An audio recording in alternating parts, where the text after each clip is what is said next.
What up, YouTube? It's your boy SP the GOAT, and I'm back to talk to y'all about Power Book 3, Season 5, Raising Kanan. In this video, we're going to talk about Episode 3 called Tricks, but what we're going to call it is the Great Realignment.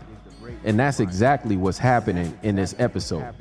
Up until this point, we had 3 solid teams, which the first team was the varsity team. That was Rock, Marvin, Stefano, and Jukebox. The B team was Unique, Akbar, Phil Russo, and the rest of the Jersey crew. And in a distant third was Kanan, OC, and his bike crew. But now, with the Jersey crew mopped up and out of the way, and Breeze stepping into the limelight, we got some teams forming. Manhattan is forming the team with Rock, Pino, Flossie, and then you got Queens forming a team with Snaps, Pop, Stefano, Breeze, and Kanan. At some point, you can almost expect Manhattan and Queens to start pumping iron at some point. But you also got this independent team forming with Marvin, Jukebox, and Detective Garcia. You see, everybody in this episode is taking their time to vet their interests and make sure that they got somebody as their solid number 2.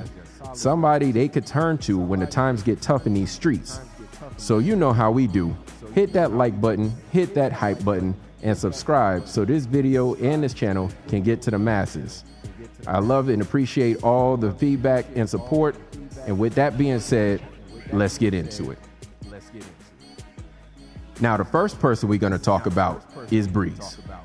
He's at the center of almost every storyline, but we never really realize it. He affects Kanan, Rock, Marvin, Snaps, Pop, Taz, Stefano, and you can only imagine how he will eventually affect Jukebox. It could be with the Amber situation. It could be with the Italian mobsters because of early Tyler and Londell's mess up. Or it could be that Pino finds out that Marvin was the one that actually pulled the trigger on Salvacelli. All these things could come back and bite Marvin in the hind parts, but it would take Breeze to find any of this out and use it to his advantage just to get to Jukebox. But from the top of the episode, you can see that Breeze really didn't want to take Unique's corner boy out of the equation, but he hid his intentions well. He tried to work with him and appeal to his interests, saying, hey, you know, we were trying to connect you and Unique with some of this work we got so we could work together. But since he's out the way, maybe you and me could come and get this paper. But dude refused. And when he did, Breeze crushed him completely. He didn't leave a question about whose corner it was. And that's a true get down or lay down type move, because so much depends on your reputation in the streets. And a move like this builds reputation. Taking a corner this way strikes fear into your competitor's heart, and it plants a flag in that corner, letting people know that it's yours. It also brought Breeze all the attention that he wants. He wants his name to ring loud in Queens because he is taking his spot from his point of view. His name rang so loud that when Marvin went to the barbershop, other people were telling him that his nephew's working with Breeze.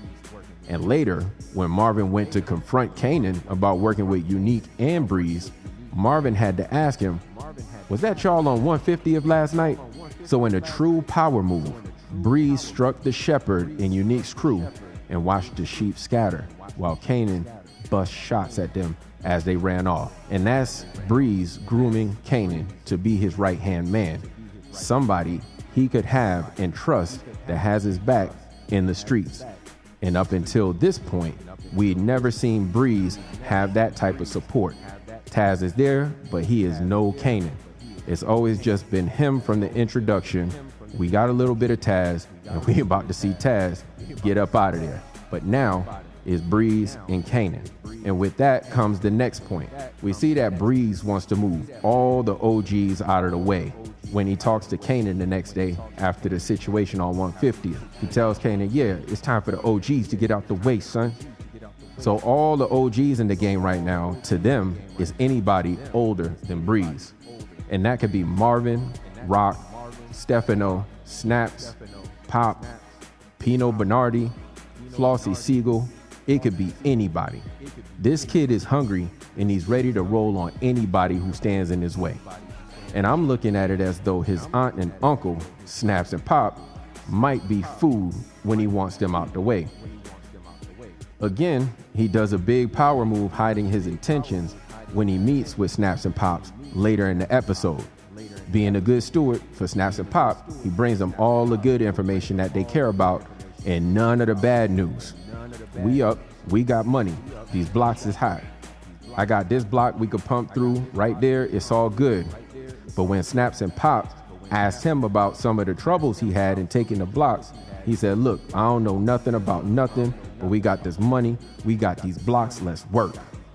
And all of that's good until Breeze decides to stick a knife in him later in the series just to take his top spot in Queens.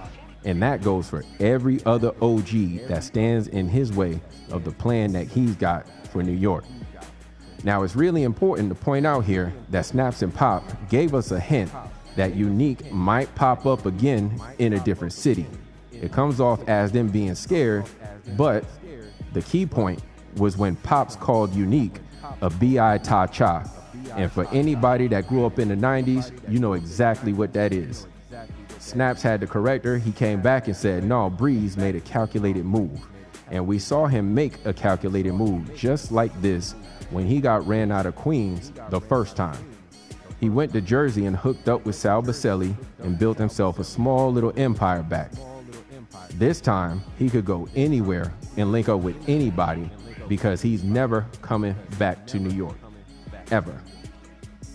So with everything that I've seen from Breeze in this episode, my theory is that Breeze is going to convince Kanan to take out Snaps and Pop with him. And the way that he's going to do that is he's going to give Kanan what he's looking for. He's going to let Kanan know that it was Snaps and Pop that put the hit out on Crystal. But in return, Breeze is going to want Kanan to take out Rock in Manhattan so that they can take Manhattan. And I'll take it even a step further and say this is why Ghost put Kanan in jail and murked Breeze, because he found out what Kanan and Breeze were planning to do to Rock. This is my theory, and I'm sticking to it unless something in the series or the origin series change my mind. The next person we're going to talk about in this video is Florence Flossie Siegel. At the top of the episode, we see her introducing a new market to her new girls at the club. And off top, you can see this is because she wants to know exactly who she's working with in her new business model. Now, at the end of that meeting, she invited Marvin to her place, and that was a power move. She wanted to know if Marvin was the actual head of the operation, or whether Rock was a straw man to let Marvin make the decisions.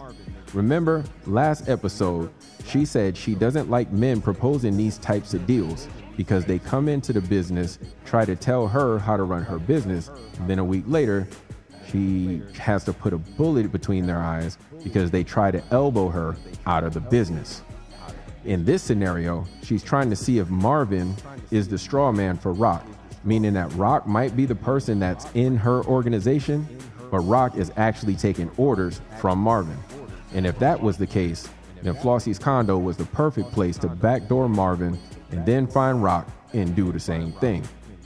Now for Flossie, getting to know Marvin, she played so many power moves to use or play on Marvin's fantasy that he might be into white women, because it's possible that Flossie heard about Marvin and Tony D, and she might be using this to see if it's a fetish or if it's a thumbscrew, something that she could use against him a little bit later. But Marvin let her know up front he doesn't pay for it. Now there's an interesting thing that Flossie said here. What she said was, Marvin, you can't afford this. She never said that she doesn't personally offer those services. So there might be a little bit more to Flossie than she's letting on, and why she doesn't want to talk about herself in the first place. My question specifically for Flossie is, why did she send a special girl to Kanan at the end of this episode? Was it Flossie's order, or did Rock tell her not to say anything to Jukebox, since Rock knows Juke works in the business drop point for now? Or did Kanan order some product from Flossie to try to spy on Rock's Manhattan operation. Now, I do have a theory about Flossie Siegel, and it is a very wild theory, but here it goes. Flossie Siegel has a daughter, and she doesn't want to talk about her. And that theory that I got is that Tony Deep might be her daughter. If you really think about it, Flossie and Tony have a similar personality, and the way that they talk is very much the same. Now, Flossie called her daughter Shira. Tony Deep doesn't even sound like a real name. It sounds like a true 1980s call girl. Tony Deep died in season 1, which was set from 1985 to 1991. This season, season 5, is set in 1993. So if Flossie says that her daughter Shira died 5 years ago, that would be 1988 at the height of the crack era, and around the same time that Marvin put the hit out on Tony Deep using Marco Baselli to do the hit. Now we're going to talk about Detective Garcia, Jukebox, and his unholy alliance. Detective Garcia is learning to keep Jukebox dependent on him under their arrangement, because it's obvious that when he sat in the car, he gave Jukebox a napkin or a piece of paper that had a price on it that she needed to pay in order to work with him. And he's also being smart using the surrender tactic, since Jukebox already knows where he lives, his kids, and his pregnant wife. He can't win. If Laverne knows where he and his family lives and he decides to turn on Laverne, then there's nothing stopping her from finding him and taking his entire family out.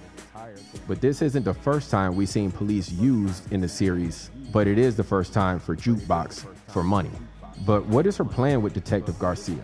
My theory is that she's using Garcia for herself and Kanan to keep them safe in Queens, and then possibly keep Uncle Marvin safe too, but it's hard to say because Marvin and Rock are in Manhattan. Garcia is a Queens police officer, so he can't protect anybody out there in Queens. So it's hard to say that Jukebox's move with Detective Garcia would fully protect Marvin in any way. I mean, he does come to the drop point to pick up some money. If something pops off, maybe Garcia can get him out of it, but he's in Manhattan for the most part. And I think that it's mainly about keeping Jukebox and Kanan safe right there in Queens. Now, as for Jukebox dealing with Kanan and Uncle Lou, we got Detective Jukes doing her investigation on Kanan again. Up front, she lets her emotion go to see where Kanan will fall in his emotions on the topic when it comes to Uncle Lou. But she's playing a sucker to catch a sucker. She doesn't believe Kanan when she asked him about the night Uncle Lou got murked. And she definitely doesn't believe him when she asked him about what Rock said, Crystal, or the night in question. But she does believe him about Famous though. Remember, Jukebox knows Kanan better than anybody else in that family. So when Kanan told her he didn't believe that it was Rock that was behind Famous getting put down, Jukebox tried to get Kanan to realize that Snaps and Pop also got police on the payroll. But she couldn't say that out loud because Rock told her last season, when you come at somebody about anything that's going on in the game, you got to be careful because you're not a kid anymore. So Jukebox came to the conclusion that it was Snaps and Pop on her own, but she really wanted Kanan to get there by himself. If you look at her face, she already has the understanding that it's Snaps and Pop and that they have police. She's just waiting for Kanan to put it together. Remember, she was supposed to go to that school up in Bed-Stuy too, but Marvin didn't fill out the paperwork. So that's why Jukebox looked at Kanan so crazy when she asked him who else Kanan thought it could be behind Famous getting murked. Then we see Jukebox go back to another woman that she met in a club before. And this is Jukebox filling the void of being emotionally alone in the Thomas family. She has nobody left to talk to because she's lost Kanan to the streets at this point. And after she let Aisha go because of Detective Garcia, she ran to this new girl. Now, let's get to Jukebox and her conversation with Marvin. it's a little hard to tell with her because she's going through mastering her emotional states on command. Her motivation in working with Marvin is not because she loves him or just solely because she loves him. She concealed her intentions here too. Now, it's true that she might love her dad, but her true motivation was to get Garcia that money that he asked for in his note to Laverne for them working together. And this isn't the first time we saw this in the episode. The first time we saw this was when she was talking to Kanan, when she started digging into her emotional bag, trying to draw out some kind of emotions from Kanan about what happened to Uncle Lou. This is the second time that she's using it in the episode, and this time she's using it on Uncle Marvin, ultimately to get some income to pay Garcia for the protection she feels that her and anybody rocking with her is going to need. So essentially, she created her necessity by telling Marvin that Marvin needed somebody to watch his back out there in the streets. But what she really needed was a way to pay Detective Garcia. She does love her father. She just manipulated that love into working to get the cover money for a dirty cop named Garcia. But the biggest question in this unholy alliance is whether Jukebox or Detective Garcia is the asset in this situation. Now, let's talk about Marvin. Marvin is going to be Marvin.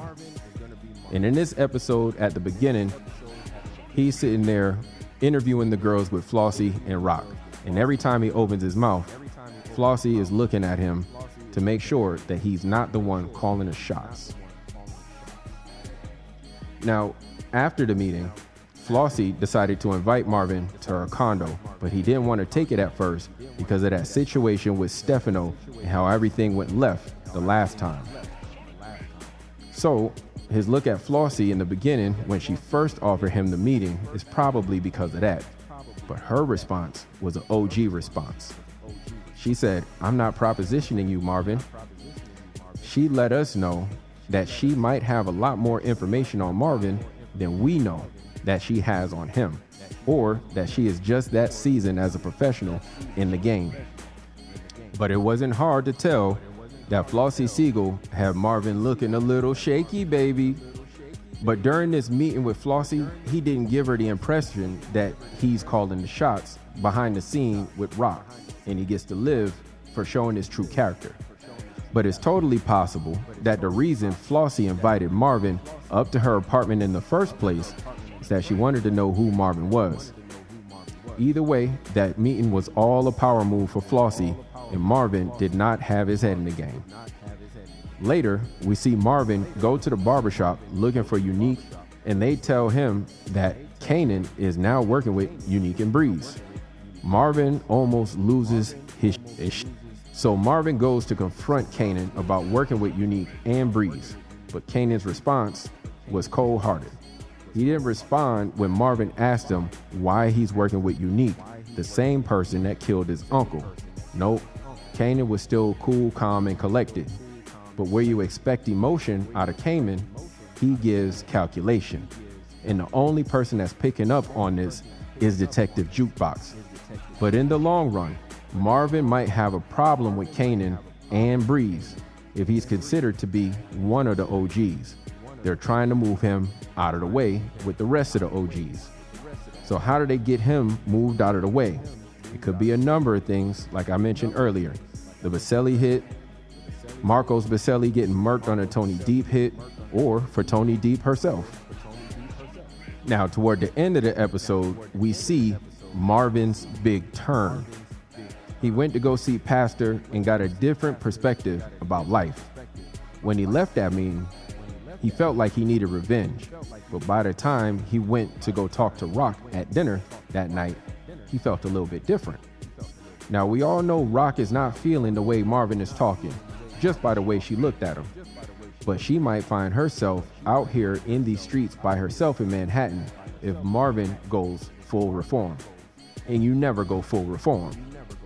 Not in these streets.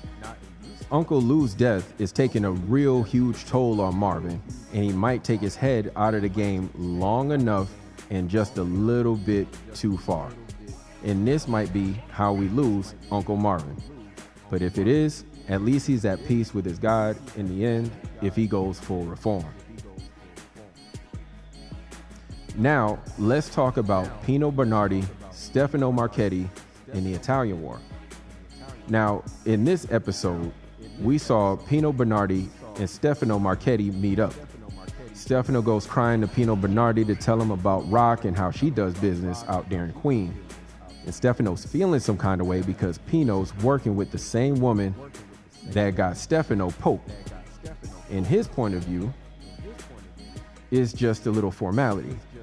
But just like Rock told him in episode 1 of this season, when he pulled the rug from under her and closed the curtains on their business venture.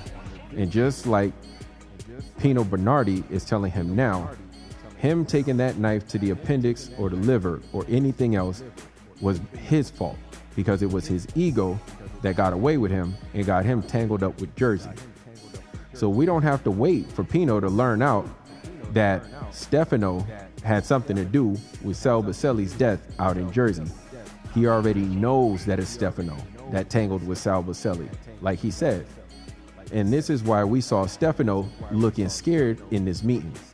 The way he says he doesn't like Pino working with Rock is almost like he knows the backdoor situation is coming straight out of Manhattan. And we could see this being the case, especially if Pino was close with Sal Baselli, or if the big boss in New York ordered Stefano gone for what he did to Sal and the Jersey crew. But what could make Pino get to the point where he wants to take shots at Stefano if he's not close with Sal, or if the big boss does not give him the green light on Stefano? Now we can already see that Pino Bernardi does not like Stefano Marchetti. When he stood up after Stefano left, he said, "It's like a AAA catcher coming into the big leagues trying to tell Mickey Mantle how to hit a curveball.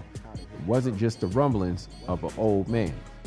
You see, AAA is the low league of the baseball, and the catcher is just a cleanup man. He just sits there at the home plate and collects the cleanup, whether it's an out or anything else. And that's exactly what Stefano Marchetti does. Whether it's there in the fish market or whether it's at his Italian restaurant, he just sits back and he collects right there in Queens. But the Mickey Mantle reference was showing that Pino Bernardi is bigger than just a cleanup person. He's a person that hits the home runs. And for somebody coming up from the minor leagues to tell somebody who closes out games what to do and how to do it, let alone how to hit a curveball, even one that might get you poked in the liver, is laughable in mafia terms. And that's what Pino Bernardi was going off about when Stefano got up to leave and Carmine asked him, "Hey, how did that go, boss?" Another big question is, what big mistake is this fear gonna make Stefano commit? If we had to say, the big mistake would be that Stefano met with Kanan trying to green light a hit on Rock.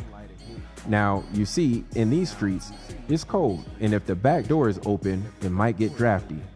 And you might want to go try to close that back door. And that's exactly what Stefano is trying to do here, talking to Kanan. But Kanan isn't really feeling it, as you could tell by the way he responds to Stefano. When Stefano says Rock is embarrassing him, Kanan says, "As long as she's not in Queens, we good though, right?" And when Kanan responds that way, he says, "Look, I just want to make sure that this doesn't blow back on you if it has to go that way." But we've seen Kanan in a double-cross situation before. Right there when he turned out Ronnie's lights when he was supposed to be working with him. So we could see Kanan turn off Stefano's lights, especially if Kanan interprets Stefano's threat to take action on Rock as a true get down or lay down alongside Rock moment. It's a cold world. But my theory on this whole Italian thing is that Pino already knows about Stefano hooking up with Phil to put a hit on Sal. But he probably doesn't know Phil and Stefano got Rock's brother Marvin to pull the trigger. So if Pino knows this information, he's doing a good job of hiding it, or he's never met Marvin to do what needs to be done. Or he doesn't notice, and it might create another situation for Marvin where he gets murked. But here's the big question. Who actually benefits if the Italians start fighting in New York and in New Jersey. Now, let's talk about Rock. When we first see her in the episode, she's sitting at the table with Marvin and Flossie, breaking down the new business model with the potential new girls. But later in the episode, we see her trying to sell the shopping plaza that she bought back in season 3, and the real estate agent is going to connect her with an all-cash buyer from overseas. Now, this is a little bit important because this could be a new connect, given the way the real estate agent described the new buyer as not wanting to use traditional banks and wanting to move in a specific way. So this could be her way not to have to deal with Hafiz anymore. So the way I'm looking at it is that it could be a new connect or it could be her new problem. But mind you, this is the same building that her cops took Kanan into to tell him that he was finito cooking up in that apartment. The same store that Kanan realized Rock was not behind Famous getting murked. So I just wanted to point that out here for everybody. But Rock is playing a game at this point, and it's like serve and volley to her. And I don't mean serve the Rock. I mean she's serving up some pain on these corners that Breeze and Kanan just took from Unique 24 hours ago. She sent the hitters up there to spin the block because she wants a few things out of this in one move. The first thing she wants to know in taking those corners back is that you can have 150th, but it's going to be hell trying to hold on to them because we at war, and this is what war looks like. But the second thing she wanted to know was who this Breeze character is and how he's going to respond in these streets. How does he move? Nobody really knows about Breeze. Rock's just finding out about him. Marvin's just finding out about him. The only people that really know about Breeze is Kanan, Snaps, and Pop, and Stefano. But right now, all she knows is Breeze's name. And the best way to know if Breeze got heart in these streets is to spin the block and see how he responds. And that's exactly what Rock did. This way, she knows exactly who she's playing with in these streets if he responds how she expects him to respond, with force. And we might have gotten that response at the end of the episode when we saw Kanan copping from one of Rock and Flossie's new girls. Because remember, we saw Breeze sitting in his Porsche right at the corner of 150th, watching the police mop up his guys he just put out on the corner 24 hours ago. And he was sitting there calculating his next move. And just a few scenes later, we see one of Flossie Siegel's call girls going into Kanan's room at the end of the episode. So, if Breeze's response was not to take it to the mattresses and clap back on Rock, it would be hard because Rock's operation is not in the streets. She's not on corners. She's not even in high rises anymore. She has a sophisticated operation in a club running girls with the product across town. So in order for Breeze to clap back, he can't take it to the mattresses. He has to do something different, and this is how Rock is going to find out exactly who Breeze is, because it's going to take her a while to figure out how Breeze is going to hit back, since he can't hit back in the streets. She's about to find out Breeze is not just a pawn in this game that they're playing. Breeze is about to show her that he might be a rook, he might be a knight, he might be a bishop, but we all know that he's trying to be the king of New York with his statement on moving OGs out the way for him and Kanan to run these New York streets. And he's about to find out that he's not going up against just a pawn on the other side. He's going up against a queen on this chessboard in New York. And that's what it is right now, a chess match. Neither one of them is fighting. They're probing, testing, and collecting information, sacrificing pawns just to find out who they're playing with. So that's it for this episode, y'all. Please drop all your comments, all your theories, all your ideas down in the comments below. Let us know what you think. Do you think Flossie's daughter is Tony Deep? Do you think Marvin is going bye-bye before the end of Raising Kanan? Do you think that jukebox is going to save him? How big do you think Breeze is going to get before he gets clipped? And is Kanan going to be as wild out as he might seem right now? Let me know what y'all think in the comments below. I appreciate the comments, the love and support. I'll see y'all next time. Gone.